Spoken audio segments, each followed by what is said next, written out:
Hello friends, வணக்கம். நான் உங்கள் மிஸ்டர் கிரேசிஃபர். நாம இன்னைக்கு கௌதி சௌபி சேனலை பற்றி தான் ரிவ்யூ பண்ண போறோம். அவங்க சேனல் என்ன மதிப்பெண் பெற்றிருக்காங்கன்னு பார்க்கலாம். உங்களுக்கு என்னுடைய ஒரு ரெக்வெஸ்ட், நிறைய பேர் வீடியோவை சப்ஸ்கிரைப் பண்ணாம பார்த்துட்டு இருக்கீங்க. தயவு செய்து கொஞ்சம் சப்ஸ்கிரைபும் பண்ணுங்க. ஏன்னா நீங்க சப்ஸ்கிரைப் பண்ணாதான் நான் அடுத்தடுத்த சேனலை ரிவ்யூ பண்றதுக்கு ஹெல்ப்ஃபுல்லாகவும் சப்போர்ட்டிவாகவும் இருக்கும்.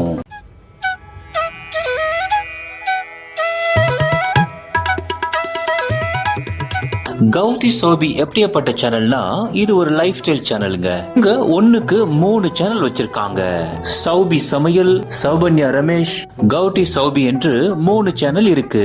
இவங்கெல்லாம் இந்த 3 சேனலை வச்சு சோசியல் சர்வீஸ் பண்ற மாதிரியும் நல்ல யூஸ்ஃபுல்லான கண்டென்ட் போடுற மாதிரி தான் ப்ரொஜெக்ட் பண்றாங்க. இவங்க சொல்றது செய்யறதெல்லாம் பார்த்தா நல்ல நேர்மையான கண்டென்ட் போடுற மாதிரியும் யதார்த்தமான யூஸ்ஃபுல் கண்டென்ட் போடுற மாதிரி தான் பேசுவாங்க. அப்படியே மாசத்துக்கு ஒரு தடவை Q&A செக்ஷன்ல ஒரு vlog போடுவாங்க. அந்த vlogல அவங்க செய்யறதெல்லாம் நியாயப்படுத்துற மாதிரியே பதில் சொல்லுவாங்க. அதுக்கு ஒரு விளக்கமும் கொடுப்பாங்க. நீங்க உங்களை பத்தி ஒவ்வொரு வாட்டியும் செல்ஃப் எக்ஸ்பிளனேஷன் கொடுக்கறீங்களே தவிர பாக்குறவங்க மனநிலைமைய கொஞ்சம் கூட யோசிக்க மாட்டீங்க.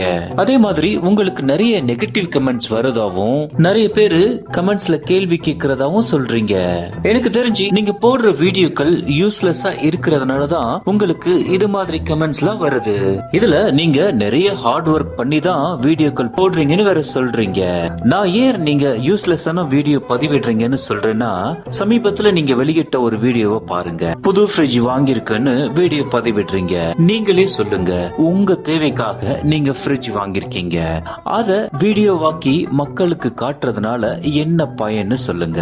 அதே மாதிரி நாங்க ஹார்ட் ஒர்க் பண்றோம், நல்லா உழைக்கிறோம், கஷ்டப்படுறோம்னு சொல்றீங்க.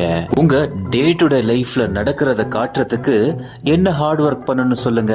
மொத்தத்துல இந்த கௌதி சௌபி சேனல் தங்களுடைய ஆதாயத்துக்காக வியூவர்ஸ் பயன்படுத்தும் ஒரு சேனல் இது.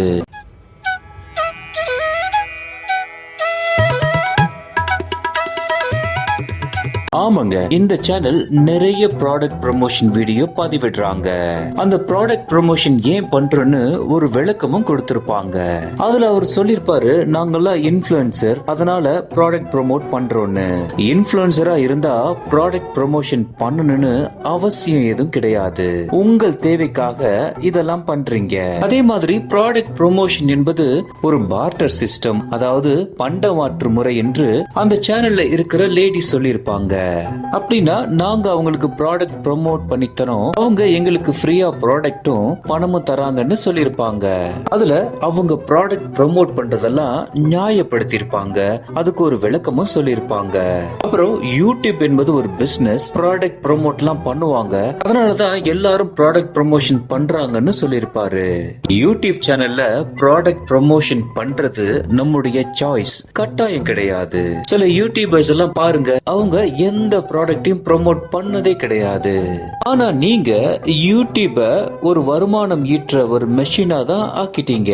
நீங்கள ஒண்ணு நல்லா புரிஞ்சுக்குங்க, நீங்க ஒவ்வொரு வாட்டியும் ப்ராடக்ட ப்ரோமோட் பண்ணும் பொழுது எல்லா தரப்பு மக்களும் பாக்குறாங்க. காசு உள்ளவங்களும் பாக்குறாங்க, காசு இல்லாதவங்களும் பாக்குறாங்க, வறுமை ஏழ்மையில உள்ளவங்களும் பாக்குறாங்க.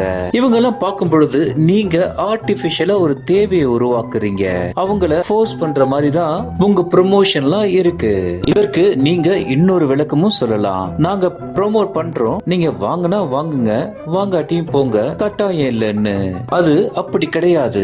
நீங்க பண்ற ப்ராடக்ட் ப்ரமோஷன் என்ன பண்ணுனா, பாக்குறவங்களுக்கு ஒரு தேவையை உருவாக்கும், அவங்களுடைய இயலாமையை கேள்விக்குறியாக்கும். அதனாலதான் சொல்றேன், பாக்குறவங்க மனநிலைமைய யோசிச்சு பாருங்க.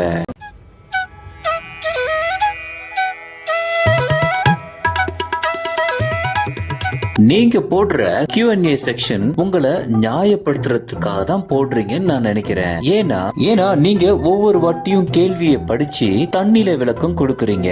நீங்க பண்றதெல்லாம் ரைட்ன்ற மாதிரி அத டிப்ளமேட்டிக்கா ஹேண்டில் பண்றீங்க.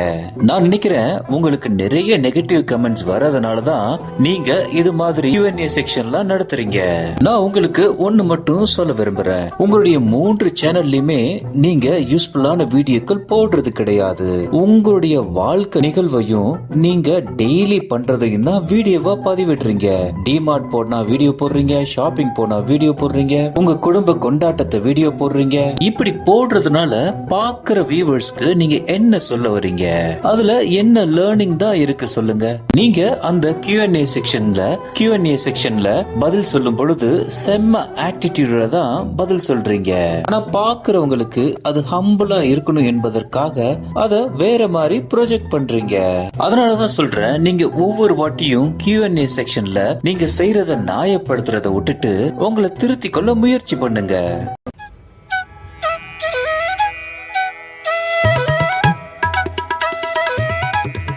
இந்த கௌதி சௌபி சேனலுக்கு மிஸ்டர் கிரேசிஃபரின் மார்க் இதோ.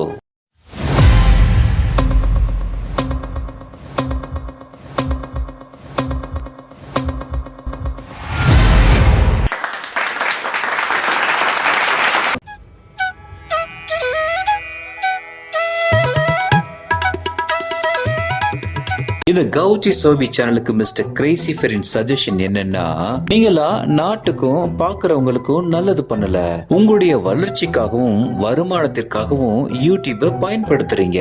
ஆனா அது நல்ல முறையில் நேர்மையான முறையில் யூஸ்ஃபுல்லான கண்டென்ட் போடும் பொழுது அது பல பேருக்கு பயனுள்ளதாக இருக்கு.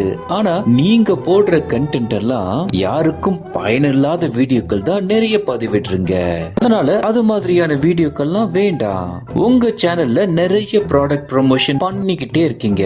உங்களுக்கு வருமானம் வருது என்பதற்காக கண்ட பொருட்கள் எல்லாம் ப்ரோமோட் பண்ணாதீங்க. அதே மாதிரி உங்களுடைய குடும்ப கொண்டாட்டம், நீங்க ஷாப்பிங் போறது, கடைக்கு போறது, உங்களுடைய ஹோம் டூர், ஃப்ரிட்ஜ் டூர்லாம் வேண்டாம். ஏன்னா அதனால யாருக்கும் எந்த பயனும் இல்ல. உங்க 3 சேனல்லையும் நீங்க வித்தியாசமா பண்றீங்கன்னு நினைச்சுக்கிட்டு இருக்கீங்க. ஒரே விஷயத்தை தான் வேற மாதிரி பண்ணிக்கிட்டு இருக்கீங்க. அதையும் நிப்பாட்டுங்க. உங்க வீடியோக்கள்ல கொஞ்சம் ஆட்டிடியூடும் காட்டுறீங்க, அதையும் நிப்பாட்டுங்க. பொதுவான தரத்துல வீடியோ பதிவிடும் பொழுது அது விமர்சனத்துக்கு உள்ளாக்கப்படும். அதெல்லாம் ஏத்துக்குங்க. அதுக்கு ஒரு விளக்கம் கொடுக்காதீங்க. முக்கியமா சமூக பொறுப்போடு வீடியோ பதிவிட முயற்சி பண்ணுங்க.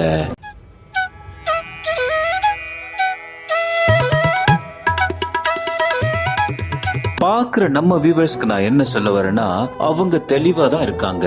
இந்த சேனல்களை பயன்படுத்தி பிசினஸ் பண்ணி வருமானம் பார்க்கணும்னு தெளிவா தான் இருக்காங்க. ஆனா பாக்குற நம்ம இது மாதிரியான வீடியோக்கள் நமக்கு பயன் பெறுமா, இத பார்க்கணுமா வேண்டாமான்னு நம்ம தான் முடிவு பண்ணணும்.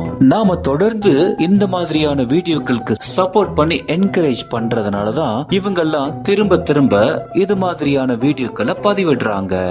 எனவே நாம பொறுப்பா இருப்போம். இது மாதிரி பொறுப்பற்ற யூடியூபர்கள் இருந்து விலகியே இருப்போம். கையில் இருந்தா காக்கா கூட கடவுள் ஆகும் பூமி.